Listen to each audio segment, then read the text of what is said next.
Welcome into the I-80 Boys College Football Podcast. As always, I'm Christian Hunt, and that guy right down there is Chris Vaca, man. What's up, Christian? How you doing on this beautiful Saturday morning? By the way, we have a slew of pretty good games today, man. we do. Yeah, I think your Bulldogs got a big one tonight, man. Probably this has got to be the best game so far this year, won't it? I would have to say so. Yeah, I mean, I would definitely have to say so. I mean, there's been some pretty decent games this year, but it's always the ones that you least expect. We'll talk about the one that happened last night that was an instant classic, and it had no reason being. I feel like if that game was played on a Saturday, it would have been just a complete blowout and shellacking. But we'll talk about that here. Absolutely. Yeah. Speaking of Bulldogs, Quinn Ewers is not likely to play against the Mississippi State Bulldogs. What are your thoughts on that? Yeah, I mean, Arch Manning's, I didn't think Arch Manning played real well last week, and I can't remember who the hell Texas played last week, but he had a couple interceptions in that game. But it's, like in a game like this, though, Christian, there's no reason to rush Ewers back. You know what I mean? If you're Texas, they got Georgia coming up in a few weeks. I can't remember who else they got on the schedule, but this is Mississippi State we're talking about. Yeah, 100%. I mean, Mississippi State looks like a MAC school playing in the SEC, which is not good. I know we joke about Vandy, but I think Vandy would actually win the MAC. Mississippi State would probably be a middle-of-the-road MAC team right now, so not good. Yeah, speaking of quarterback, times are tough for the Mississippi State man. Speaking of quarterbacks not playing, Cam Rising, game time call versus Arizona. He's done for the rest of the year, I have a feeling. Yeah, this is how many times do you think ESPN has put this on this ticker thing here for the last 5 or 6 years, man? I mean, with him in particular. They just recycle it, you know what I mean? They just keep it running. I mean, he might as well just redshirt, come back again next year, be a 10th year senior. So by the way, I wanted to bring this up. It's a good portion of the show to bring this up. I don't know how much you watched the Miami Virginia Tech game last night, but there's a kid named McCormick for Miami. He's a tight end. Ninth year senior. He was catching passes from Justin Herbert back in 2017. That's ridiculous. So what is it, by the way? There's something about Justin Herbert where they always are like, hey, this guy was around, when Justin Herbert was still throwing passes. And it's like, this guy played at Oregon with Justin Herbert. I don't know what it is. There's something about that Oregon team that just always, is synonymous. I don't know, man. But all I know is 9-10 years in college football, bro. I mean, that is a long freaking time. Most of us are lucky to go 4. And this guy's doubled that easy. I mean, that's crazy to me. I know he had a bunch of injuries, but I saw that stat last night. I was like, holy shit, dude. That's you know what? I almost wonder. Do you think he's taking out insurance? You know what I mean? Like how NFL guys, they take out insurance, so if they get hurt, they can collect on it. I almost wonder. He could be, dude. He was they showed his deal, and it was there was did not play his DNPs in there for 6 of those years. I'm like, Jesus, man. But he just kept getting medical red shirt, and then he transferred from Oregon to wherever, then to Miami. I'm like, and then the COVID year, right? You get one of those. It was 10 years, dude. I'm like, that guy's 31. He's your age, Christian. You still be playing college football yet, man. That motherfucker better have a doctorate. Yeah. You know what was crazy to me? Stetson Bennett, I think, was around for 6-7 years, something like that. College football. I don't even think he graduated from college. Oh, probably. All he had, yeah. I mean, I think it was something like that. It's like, what? How do you go to school that long but don't have a master's degree at least? I don't know, man. That's crazy. Anyway, we'll move on. I just thought I'd bring that up. That was just nuts to me. That kid been playing that many years. That's nuts. I'm going to refer to him from now on as Dr. Rising. Yes. So, but yeah, Chris, we'll kind of jump into some of this. Auburn starting Peyton Thorne. Really exciting times on the plains there for the Auburn man. Can't decide what they want their mascot to be. Is it a tiger? Is it an eagle? Is it a thorn in your fucking side there? What are we doing? Yeah, that's why I'll tell you what I'm doing. Taking Oklahoma money line. That's what I'm doing.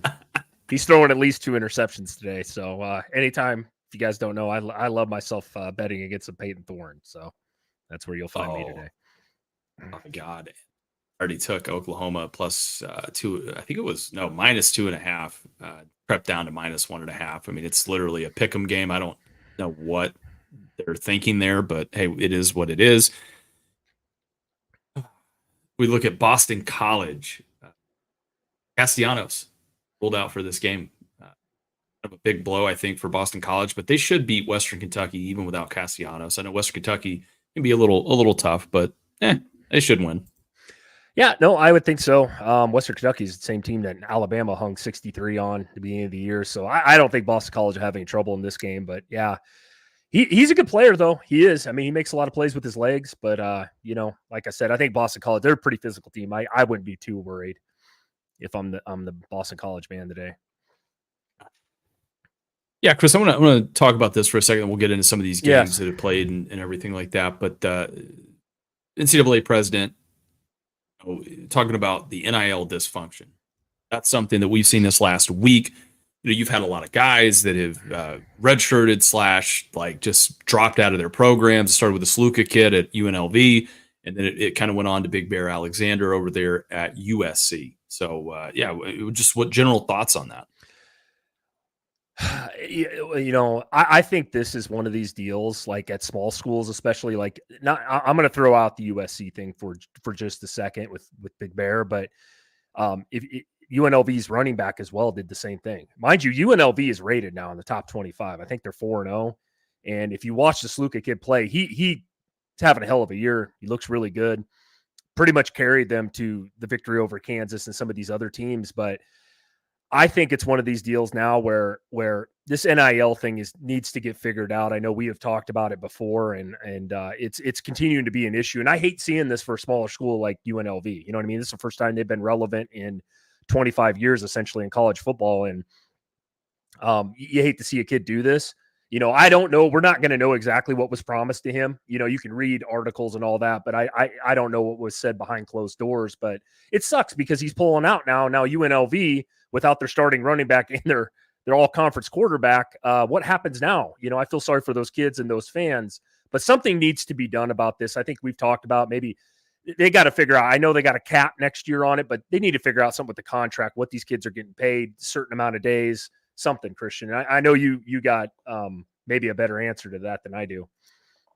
Yeah, I mean, like I said, something's got to be done here. I think at least, I think every school, this is what I think should happen. I think every single school should have, from the NCAA, an NIL representative to where, okay, if you make an offer to a kid, it has to be like you and that kid and his agent or his parents or whatever, sit down, you use that NIL guy from the NCAA to broker all of this and make sure that there is no confusion with this. Because right now, we're in the Wild West of it. It just seems like, in that situation, it's he said, she said type stuff, right? Where it's like, well, the university is saying that never happened and he just wanted more money and da-da-da-da-da-da. Like we fulfilled what we promised him. And then the kid's saying, no, like they promised me this. And then I got there and it wasn't that at all. And the head coach said, well, it was the offensive coordinator. It's just a bunch of hearsay bullshit.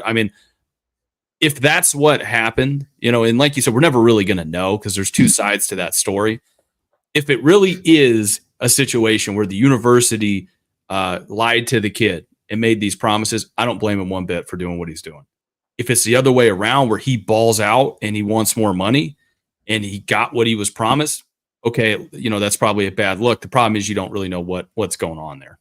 Exactly. I just don't want to see this. I think you're not going to see this to me in bigger schools, like with marquee players at bigger schools, a la Georgia, Alabama, or Texas, or some of these schools. Why Nebraska? Even somebody's going to pull you aside, and say, "Hey, we'll pay for it. We got you. We need you on the football team," type of thing, right? If Dylan Raiola, for example, wasn't happy with what he's getting, I guarantee there's 1,000 boosters lined up right outside Memorial Stadium saying, "Hey, we got you. Don't worry about it. We need you at quarterback," type of thing, right? Smaller schools, they don't have that type of support. You know what I mean? UNLV is not known for football. They used to be known for basketball in the 90s. But my point is like, I think this but it hurts college football because you like seeing this. I think UNLV is kind of a cool story this year, right? Nobody saw them coming out of the woodwork and beating Kansas, and they've beaten Houston. They've beaten some of these Power 4 schools and got themselves rated in the top 25. Like I would hate to be an UNLV fan right now. It would suck, like just a bunch of drama that you don't need on a season where you guys they're contending for one of those playoff spots. You know what I mean? 100%. I mean, it sucks for the school, but it's I guess the world we're living in. Speaking of the world we're living in here, Chris, let's go back up here and look at some of these games. I started on Thursday. Army taking on Temple on the road. Army triple option team, Chris, put up some points on them, man. Yeah, Put they're up some points on Temple. They're a good football team. They're a pretty decent football team. They got a decent defense. Boy, they ain't going to throw the ball on you at all, and don't need to. Yeah, I think Army. Speaking of playoff spots, man, they gotta if they somehow beat Notre Dame this year, they could run the table. Yeah, whatever that spread is, take Army in the point. Just, bet your mortgage on it's what all I'm going to say. Yeah, that's what I would do. Yeah, they had like what 50. They had more passing yards in that game than Michigan had against USC. Isn't that crazy? Almost by double. Yeah. Almost by double. Yeah.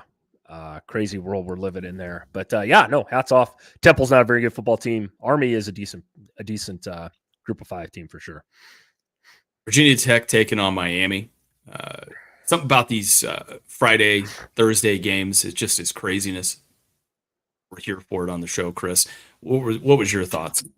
A couple things. One, yeah, definitely take. I took the 20 points with Virginia Tech. I could tell after the first quarter they were going to hang in this game. Miami, Cam Ward's really good. He didn't play his best game. I know he threw up a shit ton of stats, but he also had 3 turnovers. He had 2 picks and 1 fumble.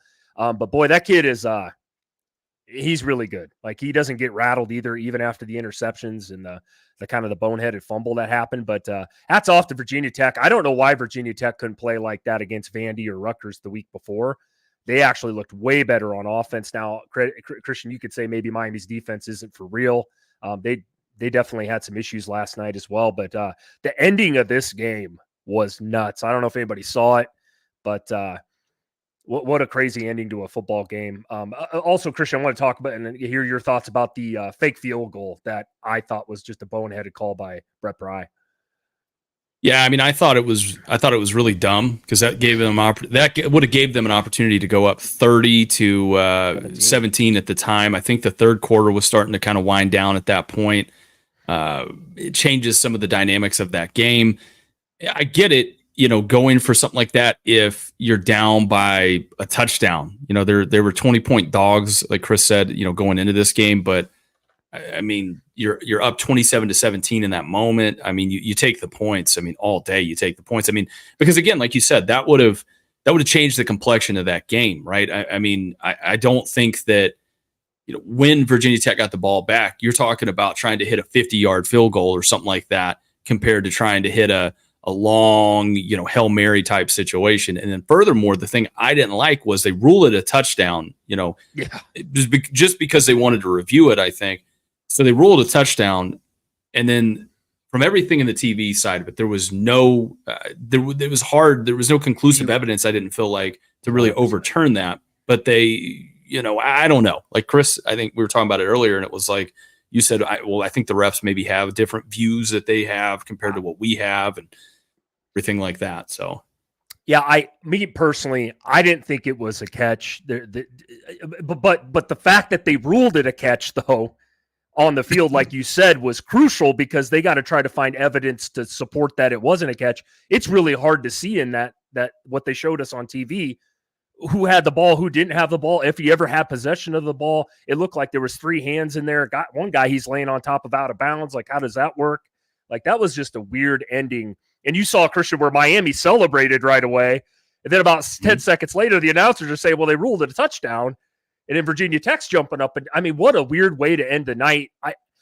I don't know, man. That was a crazy ending to a kind of a crazy football game. Yeah, it just was.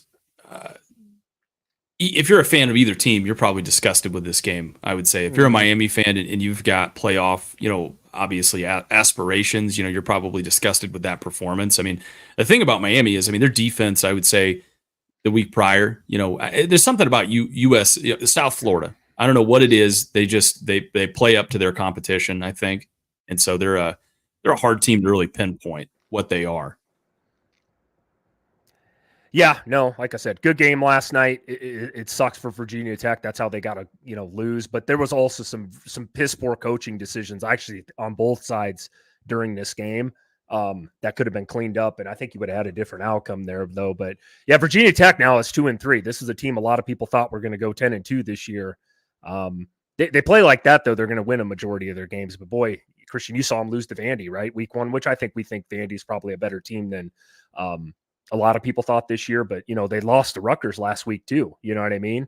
And they were up 20. If I'm not mistaken, I think VT was up like 17-3 in that game and ended up losing to Rutgers. So Virginia Tech's got some issues, but they played a hell of a game last night. They did everything they could to try to win that game. It's just, Cam Ward in Miami, though, a little bit too much offensively in the fourth quarter. So speaking of Rutgers, big win last night for them, almost pissed that game away. Oh, yeah, I took Rutgers money line. Washington scored 10 points there, or 11 points damn near in 4 minutes, damn near at the end of the game. Washington missed 3 field goals in this game. They should have won this football game. Actually, Washington outgained them in yardage as well, Christian, by like 150 or 200 yards and still lost. So, yeah. By the way, Nebraska, man, if you don't think Rutgers is going to play as tough, you're crazy. Rutgers is one of those they're not flashy. They don't have near the talent on the field as most of the teams they play, but they run the football with 2 really good running backs. They don't turn it over. They don't commit penalties, things that we struggle to do. It's going to be a good football game. Rutgers is undefeated still, by the way. Yeah, Kentucky takes on Ole Miss. Chris, I'll give you my quick thoughts on this. I think the Kentucky we saw against Georgia, I wouldn't be shocked if Ole Miss comes out and dominates them, and then everyone's talking about Ole Miss and how good they are and da-da-da-da-da-da. I think it's Kentucky blew their load, I think, against Georgia, and this is, to me, it's not a trap game for Ole Miss. I just think Ole Miss is going to, they're going to put some points up on them. Yeah, I'm in the same boat. I know we discussed it a little bit before the show. I said, I'm waiting for this line to drop a little bit. This thing was at like 17.5 or 18. Now it was down to 14.5 on some books. I'm jumping on Ole Miss. I think Kentucky played the game of their lives against Georgia, and hats off to their defense. I still think Kentucky's defense is decent. I don't think their offense is that great, though. And you guys, I know everybody's gonna say, well, Ole Miss hasn't played anybody. This will be their first test, which you're exactly correct about that. But yeah, I think Ole Miss runs away with this one, especially being at home. You know what I mean? They always play really well there. So Minnesota taking on Michigan in the big house. As bad as Michigan has looked at times on offense this year, Minnesota, I think, has not been special at all either. No, so Minnesota, at least the thing you go ahead. Sorry, Christian. Apologize. I was going to say, at least you could say the thing about Michigan is they've actually played somebody, though. Yeah, Minnesota lost to North Carolina, who got blown out by James Madison. They lost last week to Iowa like 34-10. That game wasn't even close after the second quarter. Minnesota has no offense. And like I said, the Minnesota reminds me of what Nebraska was last year. Offense literally 3 and out, defense on the field the entire game, as good as they are. Michigan's going to be able to move the football a little bit. Iowa ran all over Minnesota last week. I think Michigan wins pretty handily today. It might be like 24-3, but I mean, I just don't see any way Minnesota can score more than 10 points in this game. Oklahoma State taking on K-State here. Betting wise, I'm avoiding this game like the plague. I'm avoiding it. But I mean, this is a coin flip of a game, I think. I mean, both these teams coming off, I would say losses that they shouldn't have lost to. I know Oklahoma State, if Cam Rising would have played in that game, okay, you could make that argument. They didn't. They started, I think it was a true freshman and Isaac Wilson in that one. So that makes it a little more disappointing for Oklahoma State. K-State, late night game against BYU, trap game of the year, and BYU took care of business. Yeah, I'm going to bet this, but I'm taking the K-State money line. I think K-State wins this football game. I do think it's super, super, super close. Would it shock me if Oklahoma State won? No. Oklahoma State, by the way, has won 5 out of the last 6 meetings against K-State for whatever reason. The overs hit 6 times in a row, by the way, in this game, if you guys didn't know. So for betting purposes, if you want to take the over, it's smashed the last 6 times. But yeah, I'm going to take K-State today. Like I told Christian, I seem like I bet the K-State game every single week. I don't know why. Degenerate gambler, I guess. Yeah, BYU taking on Baylor. That's a tough one. BYU late night at home, something different about it than BYU on the road at 11 o'clock. Yep. I want to lean Baylor here. I haven't bet this game. I might bet it. Not sure yet. Baylor's favored by a field goal, which means if they were playing at a neutral site, this is literally a pick'em game. could be a down spot for BYU, like you said. If they were at home and this was a late night game, I'm all over BYU here, all over. Yeah. I don't know. Baylor to me thrives in these 11 o'clock kickoffs. I don't know what it is. Yeah, I'm with you. And they came off that horrific loss to Colorado in the last seconds of that game last week. So get right spot for Baylor here. I would take Baylor money line, I guess, if anything here, but I might pass on this game, to be completely honest with you. Probably one of the most underrated teams in the country right now. Somebody that deserves to be, in my opinion, in the top 25. I understand the question is going to be, well, who have they played? Is Indiana, right? Indiana taking on Maryland here at home, 11 o'clock kick. I like Indiana in this one. I do too. We said it before the season started. Watch out for Indiana. We got laughed off a video about Nebraska. We actually had Nebraska both losing to Indiana this year. Now, depending on what you think about that now, a month and a half later, that's fine. But my point is, Indiana was supposed to win 4.5 games this year. They got 4 already. Who's their coach, Christian? Oh God, He's James Madison's Spagnetti or something like that. Spagnetti, yes. Yeah. He has done a tremendous job. These guys, by the way, I think they're top 10 in rushing offense. Defense is top 5 or something like that. I know they haven't played a ton of real good teams yet, but they've done everything they needed to do. And I think they're a pretty good football team. Nebraska's going to have this. That's going to be interesting because this game's at Indiana when Nebraska has to play them in a couple weeks. Yeah, it's gonna be an interesting game. It's gonna be a fun game. I'm gonna avoid it like the plague because anybody could win that game. So it'll be interesting to see what happens when the outcome of this game, I guess. Yep. Speaking of Nebraska, they take on Purdue today. Purdue looking like one of the worst teams, I would say, in the Big Ten this year. Nebraska, quickly has had a good start of the season. Obviously, the loss to Illinois. I like Nebraska, and I don't think it's particularly close in this one. What's your thoughts, Chris? Yeah, I like I said, I won't be betting this game because I don't bet on Nebraska, but I do think they win today. The spread has come down from 10 to 9 now for Nebraska, but I do think Nebraska wins this football game. Purdue is, I'm with you, probably the worst team in the Big Ten this season. This should be a win. Now, this will be a road game for Dylan Raiola. We're going to have to go out there and play. Stranger things have happened, especially with Nebraska in close games, Christian, as we know. But I do think Nebraska to me today, if they're who I think they are, they better win by a couple touchdowns today. That's just, in the defense better play lights out. That's just me as a Nebraska fan here. But aside from all that, no, Nebraska should win this football game.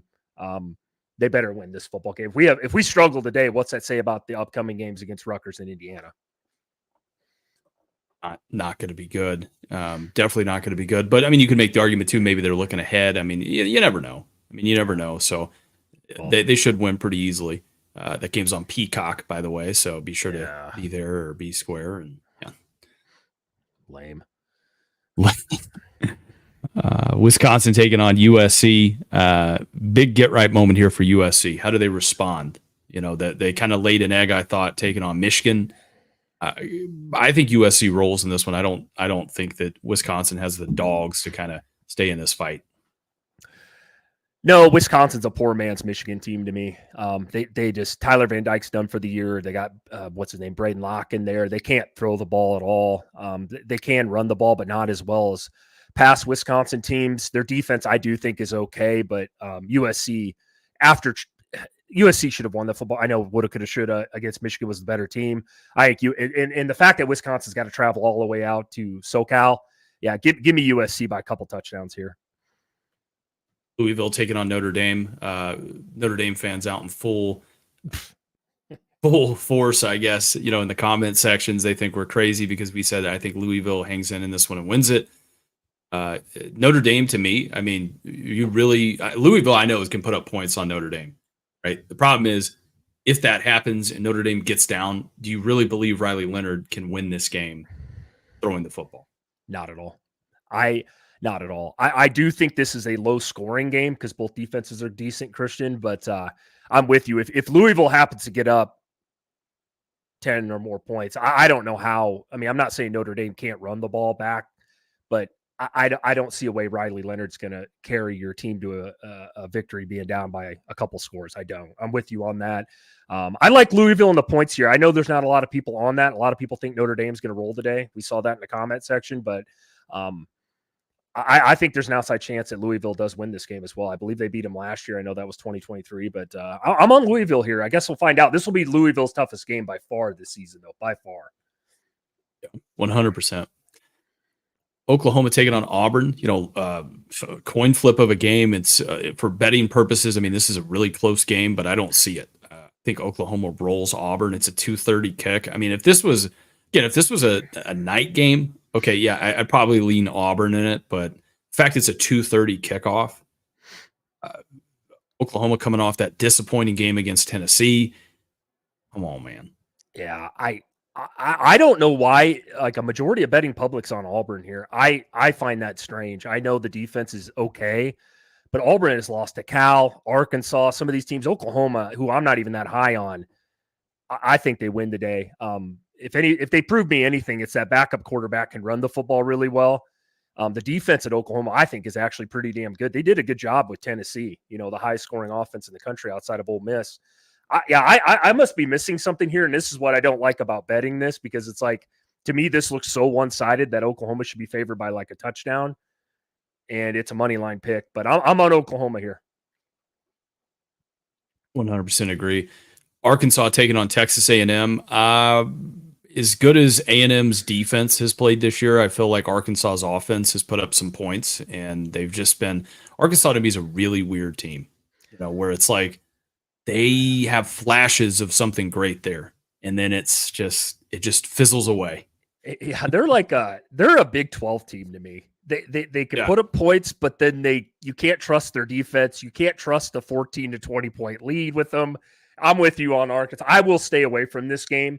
I'm not sold on A&M necessarily offensively, even though I do think that kid at quarterback is better than Connor Weigman, but I don't know. I think this game will be pretty close. I just do. I'm just not. I don't have a side in this one. I'll probably take A&M, I guess, because it's at Allen Fieldhouse or whatever, or not Allen Fieldhouse, but what the hell's I'm thinking of Kansas Jayhawk basketball. What's their stadium called? Oh God. Why can't we think of this? College Station, right? Yeah, it's College Station. Actually, this is played at AT&T Stadium. Oh shit. Okay, well then never mind. Throw all out the window. A&M by 100. Yeah, but I think Arkansas wins. I don't know why. I just have a feeling Arkansas is going to win, and yeah. Yeah, I thought this game was played at Kyle Allen Field. That's what it's called. The toughest place to play in America. Yeah. Notre Dame came in with pretty much starting a running back at quarterback and beat them. So yeah. TCU taking on Kansas. Avoid that like the plague. Yeah, I'm not betting that game at all. That's a field goal game. That game, those are two teams that can score but have zero defense. I don't know. I don't know. I guess if I had to lean, it'd probably be Kansas because they're due for something. 1-3, bro. They're due for they're due for something. No, I agree. TCU has zero defense, can score 100 points, but I just can't. I'm not touching that game whatsoever. Colorado taking on UCF. The undercard of the undercard game that I think people need to pay attention to here is I could see it going both ways. I know we were high on UCF coming into the season, but I don't know, man.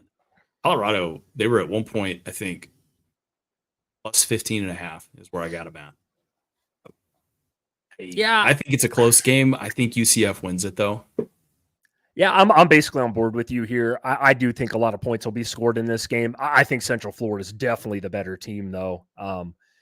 By 2 touchdowns, I don't know. Colorado can make it close. One thing about Colorado, they can score points in a hurry on offense. You know what I mean? I mean, they got some elite receivers and a really good quarterback, but they have zero defense. So I think this game will be high scoring. But yeah, give me Central Florida in this one. North Carolina taking on Duke. This is interesting because Duke is undefeated, if I'm not mistaken, and North Carolina is coming off a pretty embarrassing loss, like you said, James Madison. I don't know, man. I think this is a pick'em game, by the way. Yeah, as bad as North Carolina, dude, has looked last week. I feel like this is a trap game for Duke. I'm taking Duke here. Nothing North Carolina has shown me this season shows me that they could win a game, but I get why it's a 1.5 towards Duke. Duke doesn't score a ton of points. I'm leaning Duke. It's at home, Duke. I don't know. I will not be betting that game at all, though. That's one I'll be staying away from. Yeah, I like North Carolina for no reason. I just like North Carolina in it. You know, after that game, it's interesting enough. Mac Brown said, "Well, if you guys aren't going to try, I guess I should just quit." Yeah, I heard that. He came back out on Monday and he was like, "Well, I mean, it wasn't like, you know," and he like backed it up a little bit. It's like, all right, well, shit. Yeah, I think this is his last season. I think so too. Mississippi State taking on Texas. Yeah, Texas should roll in this one. Yeah, Mississippi State has zero fucking defense. I mean, zero. They can't score a little bit, I think, but I can't. Mississippi. There's no way this is an upset. There's just no way.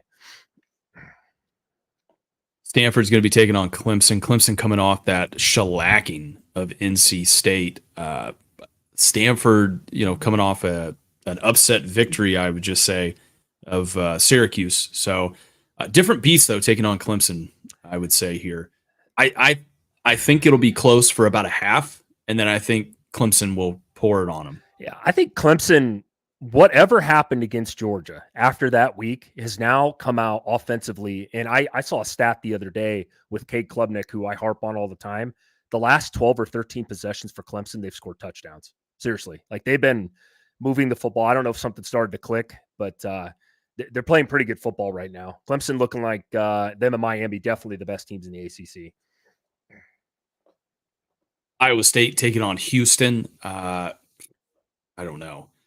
I mean, Houston played Oklahoma pretty close, but again, Oklahoma offensively is not very good. Houston offensively is not very good either. So I don't know. I guess if I have to lean, it's a 6:00 game. Give me Houston in it. I like Houston in it. I'm taking Iowa State by 3 touchdowns here. I think they are clearly a better football team than Houston. So you might be right, though. You always seem to get one of these right, like these crazy lopsided, nobody sees coming type of games. So yeah. Well, it's only because it's at 6:00 at night. You know, if it was a regular like kick, whatever. You know what I mean? But Houston at night, I feel like weird things happen there. What? Georgia taking on Bama here at 6:30 tonight. As a Georgia fan, this pains me to say, but I got to take Alabama in. Yeah, I'm taking Georgia today. Until somebody proves that they can beat Georgia in the regular season, which hasn't happened since COVID, I'm going Georgia. I think this game will be very, very close, which is no surprise. This can be tough. This is a playoff game today. This is what you will be watching here. I mean, a 12-team playoff type of atmosphere and game tonight. I can't wait to watch that game. Should be just awesome. Both great defenses. We know Georgia does have a really good offense, even though they didn't play well against Kentucky. Christian would agree. Alabama, Jalen Milroe, he's not going to be scared of Georgia. He's played against them a couple times. So this should be a good one, man. I really do. I agree with you. Alabama could definitely win this football game. Absolutely. I think Bama wins, but I think Georgia, this is the loss. They need to get their shit together, and I think Georgia rolls Texas. Okay. Chris, if you could, would you go to this game? Oh, absolutely. 100%. Yes. Pay $327 to sit in the nosebleeds. Not to sit in the nosebleeds, though. Yeah, I get better views from my TVs here, monitors. Yeah, those decent seats probably are going upwards of what, 2+? I would say two G's for sure to watch these two teams play. Two of the top 5 teams in the country, without a doubt. You got Ohio State, Michigan State, kicking there. Games at Michigan State. They play them tough, man. Michigan State plays them tough, usually. Any chance, Christian? There's always a chance, especially the way Ohio State has looked, I would say, in the first half of some of these games. I mean, I get it. They've blown the doors off these teams they play, but they haven't played world beaters out there. They've played, who's it, Akron and Marshall? Yeah. Someone else. Would you put $100 down on Michigan State today, money line? You'd win yourself $1,200. Oh, I couldn't, because they would lose. I did that. I would say, what's the spread on that? 23.5. I would take Michigan State 23.5. I do. They do play Michigan State for whatever reason does play Ohio State tough. I'm with you. I'm with you here. I might wait a little bit and see where this line closes. I might throw a little. I'll take 24 points with Michigan State. I think they'll win. I think Ohio State will win by Right. like multiple touchdowns, but I think it'll be like one of those like garbage time, like closing minutes, like they'll score. It'll be a one possession game. You could see something, late into the fourth quarter, early fourth quarter. This thing is kind of close yet. Yeah. Okay. Illinois taking on Penn State. Do you think it's a trap game for Penn State here? No, because Penn State has played some shit football at times this season. I'm going to tell you what I did. I took 18.5 points with Illinois, and I think I'm the only person on the planet doing that. I feel like I've seen so many other people all over Penn State saying Illinois had their game of the week against Nebraska at Nebraska and blew their load and all that good stuff. I think Penn State's definitely the better football team here. The fact that they're at home helps, but I'm just going to take some points with Illinois here. I do think Penn State wins this game. Wouldn't shock me if they played well today. Yeah, Illinois, this is the way I describe Illinois. They got a little defense and they got a little offense. You know what I mean? They got a little something there. They got shades of something that could be pretty good. Right. But Penn State has it a lot better. So, I like Penn State in that. I think that environment's going to be crazy. Mm-hmm. Exactly. And the fact that the lowest tickets are $18 is criminal. This is a top 20 matchup, and it's $18 to get into that game. What are they smoking on out there? Yeah, I don't know. I find that hard to believe with these two teams, like you said, being rated. I also say Illinois. I feel bad for Illinois. Had to go travel to Nebraska last week on a short week, turn around, and you got to go into Penn State. Happy Valley's no easy place to play. That'll be a whiteout game. But yeah, I think Illinois can hang in this for a while. I'm with you, though. Penn State's a better team. I mean, they should win this football game. It would be a crazy upset, I think, if Illinois pulled this off, especially being a 17-point dog currently or whatever they are. 100%. And then you've closed it up here. You got Utah taking on Arizona. Arizona's too one-dimensional to me, Chris. Way too much. I think Utah is kind of built like Georgia. They play great defense. It doesn't really matter who you start at quarterback for them, as long as you just don't turn the ball over. Nope. I'm with you 100%. Utah will win this football game. It might be ugly. Their defense is super solid. They can run the football too. Arizona showed against K-State they struggled to stop the run in that game. I'm with you. The McMillan kid might be the best receiver in the country, but this just shows you got to have more than Fafita and him. You know what I mean? Like it's like you said, it's a one-trick pony, man. That's all they are on offense, which sucks because Arizona had a really good year last year and had a lot better players. It's starting to show this season. It's like, man, you got to have more than just a quarterback and a receiver to win football games. Boise State's taking on Washington State. I know Boise State now is a top 25 team. Their running back, who's it, Ashton Genty or whatever it is, dark horse Heisman kind of caliber of a back there. I don't know, man. That's a pick'em game to me. I think anything could happen in that game, and I wouldn't be shocked. I'm going to take. I know Washington State's a touchdown dog in this one. I'm going to take Washington State tonight. I would not shock me if both teams get score in the 40s. You know what I mean? There will be no defense played in this game. None. It'll be a shootout. I do like Washington State as well. I like that. What's that kid's name? John Motter or whatever his name is. Dude runs for like 200 yards a game, throws for 300. Typical Washington State. Typical. Oregon taking on UCLA. Chris, do you know that UCLA is located in Los Angeles? I'm starting to remember that because you tell me every week because Deshaun Fotzler told us that. But no, I'm all over Oregon today. UCLA sucks, man. They're just not a very good football team. One of the worst teams in the Big Ten, unfortunately. A lot of turnover there. So give me Oregon. Oregon looked like they got their shit together lately, last couple of weeks. I'm glad they decided to join the college football world. So I think we could wake up to something crazy tomorrow. Oh my God. You're not taking a UCLA. No way. As bad as they've looked, they didn't look terrible on the road last week against LSU. I get it. LSU hasn't been what we thought they were going to be either. 10 o'clock game, wild shit happens. I feel like expectations are so low for UCLA. At bare minimum, this should be a close-ish game, I think. Wow. Okay. I'm all over Oregon the other way here. All right. We'll see you tomorrow when you wake up. You know what All I right. mean? You better be like UCLA. You better hope that you're scouting ahead to next week because we play each other in fantasy. I Yeah. think. Yeah. No shit. I need to get my shit together there too. But yeah. All right. Good to know. Yeah, we'll just look at some generalized things. Chris, did you know? It's scary. Tennessee is ranked number 1 in the country in total defense right now. Yeah, I knew they were way up there. They've looked really, really good so far. Now, Oklahoma's the only good team, in my opinion, they played. NC State is not a very good football team. Their front seven's really good. I think you can throw a little bit on Tennessee, though. I do. I think if you can get a little bit of time, but I'm with you. Tennessee does have a very good defense, 100%. Followed up by Ohio State, Indiana, Georgia, Texas, Kentucky, Indiana. Missouri, Minnesota, Penn State, and Miami. Miami won't be up there anymore. Well, this is after that game. Oh, it is. So, I guess, but yeah. oh no. Sorry, you're right. They probably won't be up there anymore. No, they gave up quite a few yards yesterday. If you notice a trend in this top 10, there's like a shit ton of SEC schools in there: Missouri, Kentucky, Texas, Georgia, Tennessee. But yeah, the one that shocks me the most, probably most surprising, is Indiana up there. They've been really good. I would say just in this top 15, the one that shocks me the most is, I agree with you with Indiana.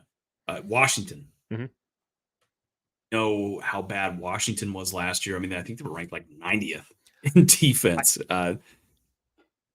Yeah. Now they're go ahead. No, I was just saying, it's funny you bring that up. I was watching that game last night against Rutgers, and I was sitting there thinking to myself, like, God, this team Washington played in the fucking national title game last year. You know what I mean? Like, it was so weird. I'm like, it was just like, God, they actually played in a national title last year. Same team. Not obviously totally different players and coach, but.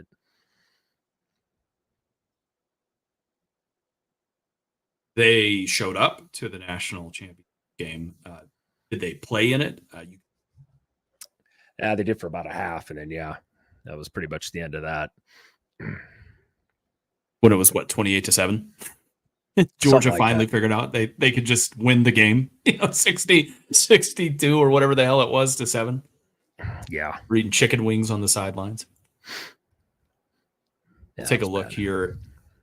Just the best offenses that you can find in college football here. Ole Miss number 1, Miami number 2, something called UCF number 3 in the country. How about that, huh? They could put up points. Arkansas number 8. These two teams right here, Arkansas and Pittsburgh, good for them. You know what I mean? Because they were really bad, I felt like, offensively last year. Both these schools were. They were terrible on offense. The only problem is this year, though, both those two teams' defenses are grade A garbage. But yes, that is shocking. Pitt's that high as well, especially. Yeah, Pitt's a weird team. Yeah, no, I'm with you. That is kind of shocking.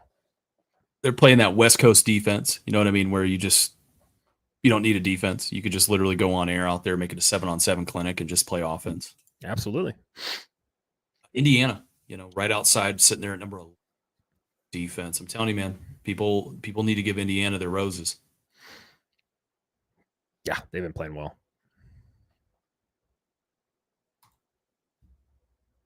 Do you have anything else for everybody out there? I don't. Other than go Huskers today. They play here in a couple, 45 minutes, basically kickoff. And I got to root for the Bulldogs tonight, man. I got to. I put some serious money on them tonight, so hopefully they can win a football game. Should be some good. There's some good games today. 11 o'clock, they got a couple decent games. 2:30's got a couple good games tonight. Obviously, the big one is the Georgia-Alabama game, and I think Penn State-Illinois play tonight too, which kind of sucks. Going to have to split screen that over here, but other than that, I don't, guys. Other than that, stay safe out there. Yeah, I agree. Go Huskers, go Dogs. Like I said, it's going to be a great day of college football. We hope everybody has a great weekend, and we'll be back at it again on Wednesday.